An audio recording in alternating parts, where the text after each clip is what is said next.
This is 55 TV. I'm Christopher Sims. That is Nick Thompson. We are at the 1, 2, 3, 4 festival in Shoreditch Park. We are really tired because we have been working so hard.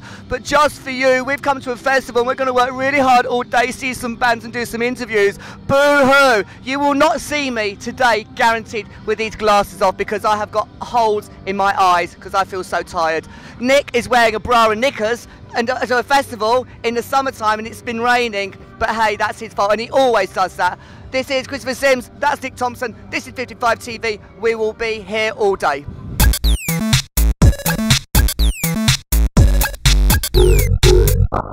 55 TV, 1, 2, 3, 4 festival. How are you doing, Sean? Very good. Had a good day. I've got sunburn on my forehead, and which is a good thing instead of having a wet head if it was raining. Absolutely, because it was pissing down earlier and it just cleared up. What a success! Yeah. What a success! I mean, it's just packed out there. It's really great. You must be so proud of yourself and pleased. Well, we got there in the end. You know, it's been like 4 years of struggling with marginal music for people who don't like to pay to go into anything. And we've cracked it. Sure, I'm really proud of you, it's great. What else have you got up your sleeve? Because you're a Spain guy, you've always got something else on the go and you've got another project here, another project there. What else have you got coming up? Is it top secret? No, we're shooting a feature film after this called Riot on Red Shirt Street, which one of the bands that played today is the band in the movie. It's a bit like an update on Breaking Glass. Remember that film? Absolutely. And apart from that, Scum, the band I manage, they're flying now. Album's out in September, so I'm just working on that as well. That's great, it's really exciting. Next year's festival. We're really going to catch up with what this film is about. We're really excited about that. What drives you, keeps driving you? Because you've been in music for a long time now and you've always got an energy, you always carry on. It's an omnipresent feeling of death is just around the corner. I can totally relate to that. Well, I think we're kind of pushing it away, aren't we? That's the only way to push it away is by not being dead. Yeah, sure. Sean, we're definitely going to catch up with you very soon. We absolutely love what you've been doing for a long time now, and just well done for supporting the underground and the emerging music industry and the arts as with the film. That's all I do. Sean, we love you. This is 55 TV. See you later.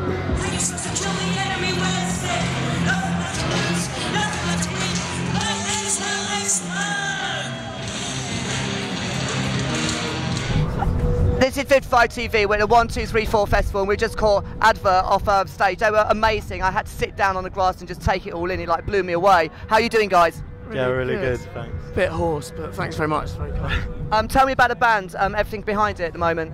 Well, it's us two who write the songs, and we've got Mel Rigby from Scum on drums, and a friend of ours, Noel, who's playing with Flats at the moment on guitar, on bass. Us two write the music, and yeah. We started in like 2008, and we used to be like a kind of just a noise band, really, just messing around with like distortion pedals, and then we decided we wanted to write some more melodic songs. I think that's why I just kind of stopped in my tracks and sat down, because I really like I like that kind of background of music, the Velvet Underground, Pink Floyd. I mean that just blows my mind. It's just experimentation, and it's it's kind of a lack of a lot of stuff of ego. It's great. I love it, and I just think you really took that. That's very nice. Yeah, it's definitely the music that's important rather than anything else. Yeah. That's what we kind of wanted to do, like that. Like Velvet Underground-y kind of pop songs, but then try and keep a bit of the noisy elements of it as well. Definitely. And it's funny that one of us sounds quite like late Pink Floyd, and we don't really like late Pink Floyd. We don't really like we like early Pink Floyd, but it sounds like Dark Side of the Moon, and we don't really like Dark Side of the Moon. So I kind of like Dark Side of the Moon. Well, yeah, I don't like Dark Side of the Moon. Oh come on, everybody has to like Dark Side of the Moon. No, they don't. We like it. We like really it. Don't. He doesn't. I'm on your camp. We're on the same page. Guys, tell me what's coming up with you. I must say, they've got to speak into this mic because they've got some really good stuff to say, but they're being a bit shy with me. We're playing on, is it the 13th? Wednesday with Scum. I think it's their single launch or something. With our friends band, the History Great band. History Apple Pie, really great band. They're playing as well. We're on first, so it's very early. But 8 p.m.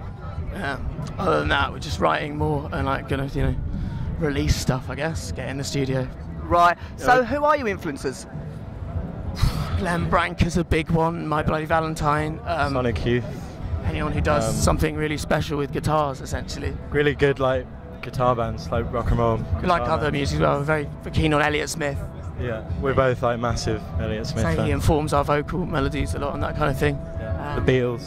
Beatles, obviously. Yeah. Velvet Underground. Velvet's probably one of the best bands. Big influence. Yeah, I mean, Velvet Underground for me, that's it. I just love the way they work, and it just goes on, and it's kind of aggressive, and it's just like beautiful stuff. I think it's beautiful, but it's a very niche band. I don't think people really understand them or understand it much. Really think you did. I think a lot of people understand. Yeah, they're pretty like self-explanatory, like great band. It's pretty hard to not like the Velvet Underground. I mean, they're like punk, like 15, 20 years before punk. Yeah, I guess. Yeah. Link Ray, Luke's got a great Link Ray record. I don't even know what it's called, but he's punk even another 20 years, 10 years, 15 years, 10 years before that. Yeah. Something like that. But yeah, it's that whole aesthetic and that choice of pushing things quite far is important. I think any band that does that is on the right kind of path.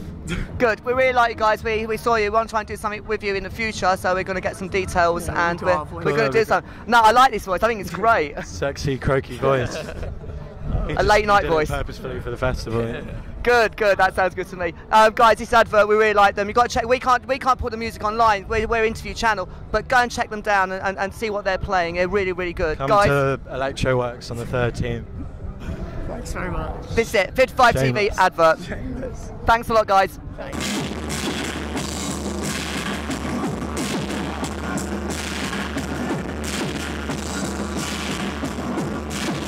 This is 55 TV. We're at the 1, 2, 3 festival, 4 festival. If I was caught in a night wreckage, I think it would be in the middle of this because I'd enjoy kind of trying to get out of it. How are you doing, guys? Great set. Thank you very much. A bit of a panic at the beginning because my cables fell out of my box.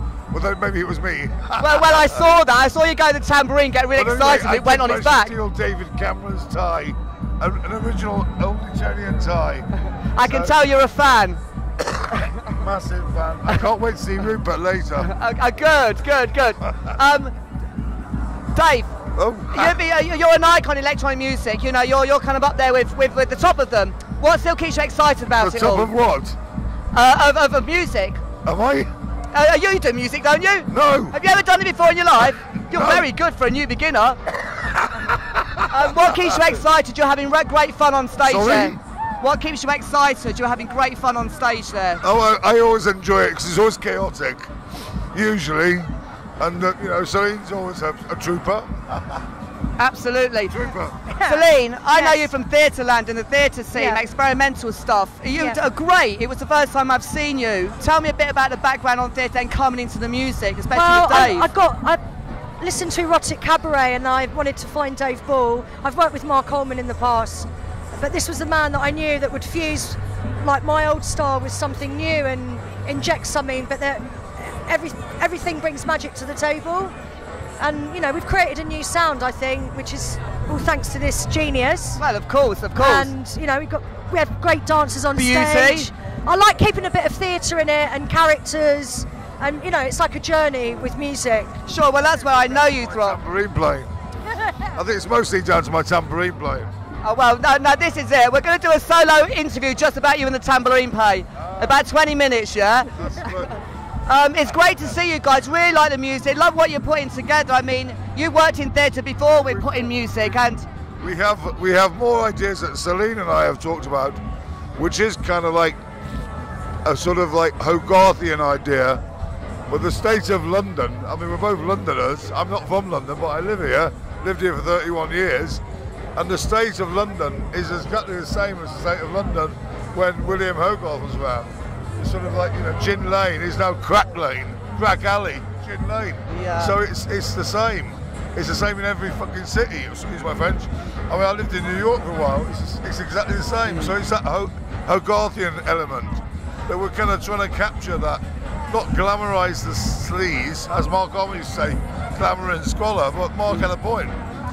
But that's something that's very unique to London, though. It really retains its independence and individuality over like 2,000 years of history. It really kind of holds it still more than any other city. I think that what I love about living in a place like London, or any great city like New York or anywhere, Paris, it is the history. That's what attracts me to cities. It's not the hustle and bustle, it's the history. Great. It's great to see you guys. We're going to catch up with you later. These That's are a really, really mystery. good. This is Jonathan. And we're going to catch up with all three of them very soon. This is 55 TV. This is Night Wreckage. Thank you.